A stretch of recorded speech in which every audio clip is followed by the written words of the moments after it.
My take on the short story, The Lesson, by Toni Cade Bambara, is that it explores the complexities of race, class, and social inequalities. This short story also touches on a coming of age for Sylvia and the others, which is learning about the world that they're living in.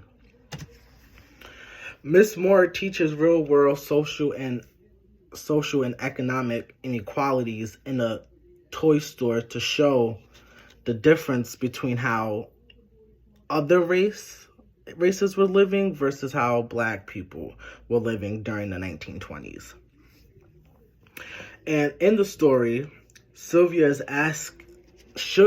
is asking Sylvia to steal, which kind of give context to the condition that Sylvia and Sugar come from, which being in that toy store and seeing the prices and listening to Miss Moore talk about the inequalities invoked a feeling in both of them.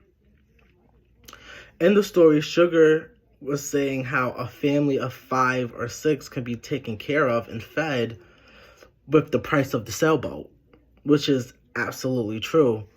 That in those times, people didn't have to worry about food or where they're getting their clothes from or whatnot because they had the money to do that. So they can spend that kind of money on a sailboat versus Sylvia and the others who would have to take a long time to save up to even get something like that. This also shows how how the world practiced democracy, but no one was really equal to each other. No one was really having the same opportunities as each other.